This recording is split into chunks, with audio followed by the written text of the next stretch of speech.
Alors là, ça ressemble à une question comme la peste ou le choléra, on sait pas trop. L'économie de l'attention, je dirais quand même, parce que c'est vraiment l'économie qui structure tout le monde du numérique et du digital. On a mis un petit peu de temps à la comprendre, comment il y a même une science qu'on appelle la captologie, comment les réseaux sociaux ont mis en place toute une ergonomie pour faire en sorte qu'on passe le plus de temps possible sur une interface. Et cette économie de l'attention, il faut la comprendre pour la combattre et retrouver justement notre attention. Et ça, il ne faut pas s'en faire l'économie. The journalisme, je pense que ça reste quand même la forme la plus intéressante d'être sur le terrain. On a tellement vocalisé, j'en suis parfois le premier à faire beaucoup de journalistes de plateau, où finalement on est décorrélé de ce qui se passe réellement sur les lieux, sur le terrain, à la rencontre des gens. Le data journalisme a beaucoup de vertus, mais je pense qu'il faut rester au contact de la population, au contact des sujets, en contact du terrain. Alors parfois les deux ensemble, on sait très bien qu'une manifestation peut donner lieu justement à un déplacement physique. Je pense que je vais faire une réponse un peu entre les deux, car aujourd'hui une mobilisation, elle ne peut pas s'imaginer que sur les réseaux sociaux, puisque ça serait une mobilisation un peu sans contact, avec un militantisme qui serait qu'un militantisme de canapé. Et aujourd'hui sur le terrain, on ne peut plus imaginer un terrain sans la dimension des réseaux sociaux. Donc je dirais que c'est une hybridation et qu'il faut se mobiliser, que cette mobilisation, elle prend tous les terrains, tous les canaux et tous les espaces. Alors j'ai pas encore écrit de roman, même si parfois la réalité nous donne lieu à des idées de roman, même si parfois même la réalité peut dépasser la fiction, donc pour l'instant c'est plutôt mon métier, animer des émissions, c'est-à-dire faire en sorte que les gens qui m'accompagnent, mes invités, soient le mieux mis en lumière pour qu'ils fassent passer leurs idées, et moi je suis qu'un vulgarisateur. Alors forcément Twitch en direct, puisque j'ai eu la chance de lancer la chaîne Twitch de France Culture dans l'émission pour laquelle je travaille, Le Meilleur des Mondes, et c'est une super expérience justement qui nous ramène un petit peu au terrain, ou du moins à l'interaction, d'être en contact direct avec son auditoire. Jusque là la radio, on transmet un message, mais on ne sait pas trop comment les gens le comprennent, le prennent et ce qu'ils en pensent, et là Twitch ça permet tout de suite, instantanément, de savoir ce que les gens, comment les gens réagissent à ce qu'on est en train de dire.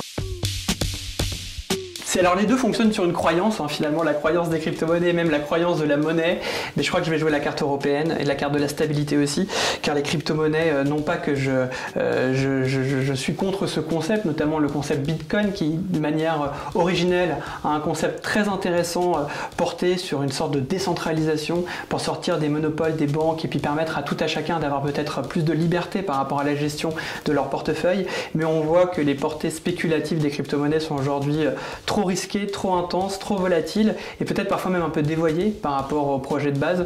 Donc les euros pour sa stabilité et tout simplement parce que ça rime avec heureux. Alors on peut dire bien sûr Arte sur YouTube, mais je vais pas vous faire à chaque fois le jeu de la fusion. On va dire Arte, alors non pas pour être corporate parce que j'y ai travaillé pendant 5 ans, mais juste pour retrouver ce que la télévision apporte de communion. C'est-à-dire que sur YouTube c'est extraordinaire le contenu qu'il y a, mais on regarde pas forcément tous la même chose au même moment. On a une conception, on a du moins une sorte de consommation individualisée sur YouTube, tandis qu'Arte permet à une heure fixe, c'est la promesse du linéaire, que chacun puisse regarder la même chose au même moment. Et ça favorise le partage, ça favorise le dialogue et ça favorise aussi la rencontre. Paiement en espèces, définitivement, parce que le paiement sans contact, c'est deux choses. C'est tout simplement un peu une forme de manque de liberté. Moi, j'aime bien parfois prendre un café à La Roche-sur-Yon, tiens, par exemple, au hasard, mais sans qu'on sache vraiment que je sois passé à La Roche-sur-Yon.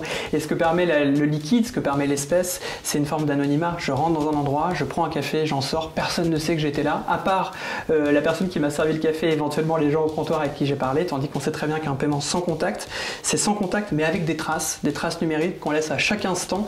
Et même si c'est un café qui coûte 1,20 €, eh bien ça sera inscrit à vie quelque part dans le cyberespace que je serai allé à telle heure, à tel endroit prendre ce café. Alors là, ça ressemble à une question comme la peste ou le choléra, on ne sait pas trop.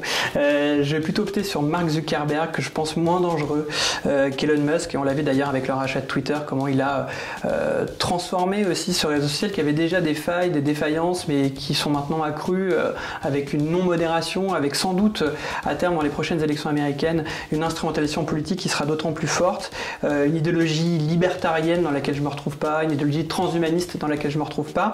Alors que Mark Zuckerberg, lui aussi, a évidemment beaucoup de travers, mais au moins on va dire que le produit qu'il a mis en place, Facebook, Meta, est peut-être un peu moins dangereux que tous les projets d'Elon Musk, qui travaille notamment sur un projet qui s'appelle Neuralink, que vous connaissez sans doute, qui consiste à essayer de mettre des puces dans le cerveau des gens pour transférer les souvenirs.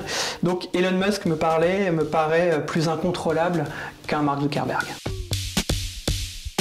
Allez, je vais parler de ce que je connais, je vais pas me la raconter, je suis TikToker.